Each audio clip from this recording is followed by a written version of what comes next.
கொழும்பிலே மஹிந்தவின் மகனின் குழுவினர் அட்டகாசத்தில் ஈடுபட்டமை தொடர்பான செய்திகள் தற்பொழுது வெளியாகி இருக்கின்றது. இது தொடர்பாக பார்க்க இருக்கின்றோம்.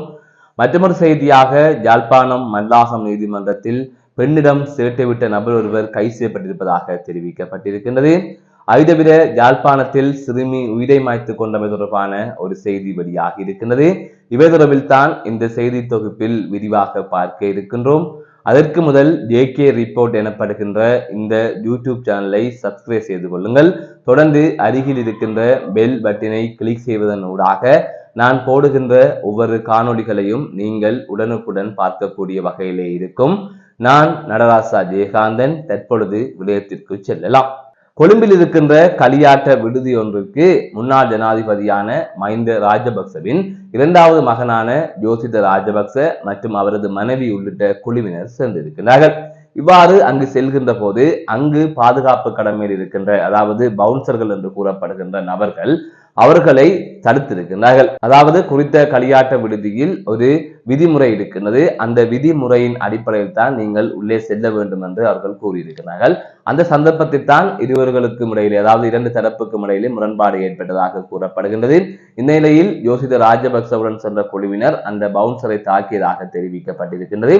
அது தொடர்ச்சியாக அங்கிருந்த ஏனைய பவுன்சர்கள் இது தொடர்பாக போலீசாருக்கு தகவல் வழங்கியிருக்கிறார்கள். விரைந்து சென்ற போலீசார் இது தொடர்பான விசாரணைகளை ஆரம்பித்திருப்பதாக தெரிவிக்கப்பட்டிருக்கிறது.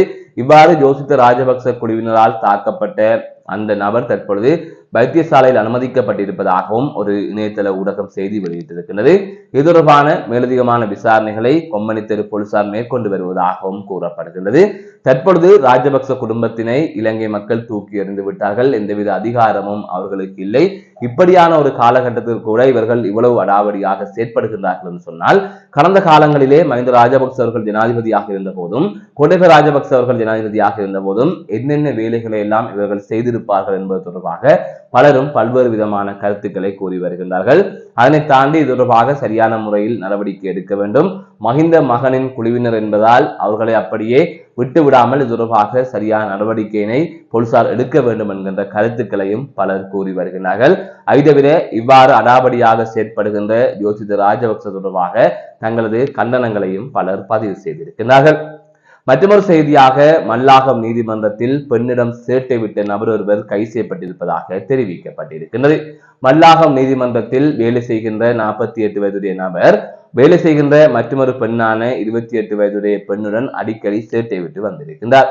இந்த நிலையில் தொடர்ந்து இவ்வாறு 48 வயதுடைய திருமணமாகாத நபரின் சேட்டை தாங்க முடியாமல் அந்த பெண் இது குறித்து சுன்னாகம் போலீஸ் நிலையத்திலே முறைப்பாடு ஒன்றினை பதிவு செய்திருக்கின்றார்.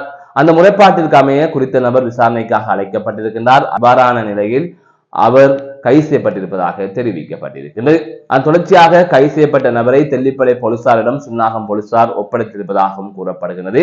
மல்லாக நீதிமன்றம் அதாவது சம்பவம் நடந்த இடமானது தெல்லிப்பளை போலீஸ் பிரிவுக்குட்பட்ட பகுதியில் இருப்பதால் சுன்னாகம் போலீசார் அந்த நபரை கைது செய்து தெல்லிப்பளை போலீசாரிடம் ஒப்படைத்திருப்பதாக தெரிவிக்கப்பட்டிருக்கிறது. அந்த தொடர்ச்சியாக குறித்த நபரை நீதிமன்றத்தில் முன்னிலைப்படுத்துவதற்கான நடவடிக்கைகள் மேற்கொள்ளப்படும் என்றும் தெரிவிக்கப்பட்டிருக்கிறது. தொடர்ந்து பெண்களிடம் சேட்டை விடுகின்ற சம்பவங்கள் தொடர்பாக அல்லது பாலியல் துஷ்பிரயோக முயற்சி தொடர்பாக செய்திகள் வெளியாகி கொண்டிருக்கிறது. அந்த வகையில் யாழ்ப்பாணத்தில் பெண்களுக்கு எதிராக சிறுமிகளுக்கு எதிராக பல விடயங்கள் நடக்கிறது. பல வன்முறை சம்பவங்கள் துஷ்பிரயோக சம்பவங்கள் பதிவாகி கொண்டிருக்கின்றது. அதன் அடிப்படையில் நேற்று கூட ஒரு செய்தியை நாங்கள் வெளியிட்டிருந்தோம். பிரித்தானியா லண்டனில் இருந்து ஒரு பெண் யாழ்ப்பாணத்திற்கு சுற்றுலா சென்ற நிலையில் ஜாலிலே குறிக்கட்டுவா நோக்கி செல்லுகின்ற பேருந்தில் பயணித்த போது இலங்கை போக்குவரத்து சபைக்கு சொந்தமான அந்த பேருந்தின் நடத்துனரே அந்த பெண்ணை பாலியல் துஷ்பிரயோகத்திற்கு உள்ளாக்கி அல்லது பாலியல் சேட்டையில் ஈடுபட்டிருக்கிறார். அதன் தொடர்ச்சியாக அந்த பெண் கொடுத்த முறைப்பாட்டிற்கு அமைய ஊர்காவல்துறை போலீசாரினால் அந்த நடத்துனர் கைது செய்யப்பட்டு நீதிமன்றத்திலே முன்னிலைப்படுத்தப்பட்ட நிலையில் ஒத்திவைக்கப்பட்ட 6 மாத சிறை தண்டனையும் தண்டமும் அவருக்கு விதிக்கப்பட்டது என்பது தொடர்பான செய்தியை நாங்கள் வெளியிட்டிருந்தோம். அது தொடர்பாக நீங்கள் பார்த்திருப்பீர்கள். அதோட ஜாலிலே சிறுமிகள் துஷ்பிரயோகத்திற்கு உள்ளாக்கப்பட்டமை தொடர்பான செய்திகளை பார்த்திருப்போம். சிறுமியை வைத்து பாலியல் தொழிலில் ஈடுபட்ட சம்பவங்கள் தொடர்பான செய்தியை நாங்கள் அறிந்திருப்போம். இவ்வாறு அங்கு பெண்களுக்கு எதிரான சிறுமிகளுக்கு எதிரான வன்முறைகள் தொடர்ந்து கொண்டே இருக்கின்றது. இது தொடர்பாக சரியான நடவடிக்கையை எடுக்க வேண்டும் என்பதுதான் பலரது கருத்தாக இருக்கின்றது. மற்றொரு செய்தியாக யாழ்ப்பாணத்தில் சிறுமி உயிரை மாய்த்துக் கொண்டிருப்பதாக தெரிவிக்கப்பட்டிருக்கிறது. இது தொடர்பான செய்திகளும் தற்பொழுது வெளியாகி இருக்கிறது. யாழ்ப்பாணம் கோண்டாவில் பகுதியைச் சேர்ந்த 17 வயதுடைய சிறுமியை இவ்வாறு உயிரை மாய்த்துக் கொண்டிருப்பதாக தெரிவிக்கப்பட்டிருக்கிறது.